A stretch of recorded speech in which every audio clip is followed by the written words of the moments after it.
G'day folks, Andy here from Aussie Homesteads, doing the final update on the orchard. I have finally finished all the chain mesh fencing, and it turns out that the orchard is 13 metres by 6 metres, which is quite a good size.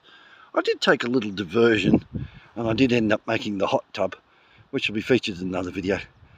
But yeah, you go in through the gate here. It's got a top guard on it to stop anything hopping over the top of that gate, because the gate's not that high, but I can swing that open.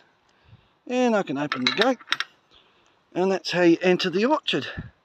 And you'll see all the chain mesh fence now is done, and it's secured to the posts. You'll notice that I've got the old Australian goon bags hanging on the fence. For the overseas visitors that don't know what a goon bag is, it's the inside of a wine cask. It was actually an Australian invention, and that'll scare the kangaroos off.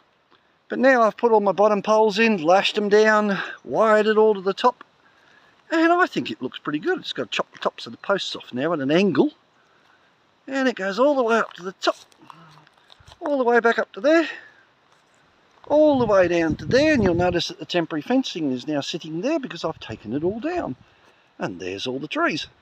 So now I'll be able to get to planting.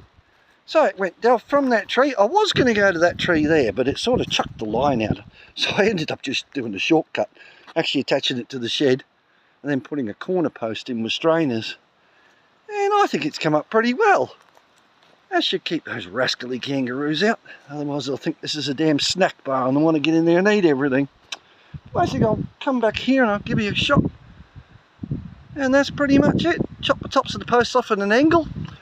Chain mesh fencing, I did it in shorter sections, and I'll show you in another video. I'm going to do another video on how to join and disjoin this chain mesh fencing. I'm going to show you how to weave it together, and you can also unweave it for doing 2 rolls. That'll be in a separate video, but for anybody that does chain mesh fencing, that's going to come in really handy. So instead of just putting bits of wire there, you know, like going down and joining everyone, I'll show you how to weave them all together. I used to work a long time ago in a factory that used to make chain mesh.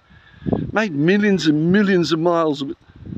But anyway, that's pretty much it, guys. That's finished. Now all I got to do is get planting on my trees and put my veggie patches in, and that will be it. So it's Andy here signing out from Aussie Homesteads. Until the next one. Catch you then.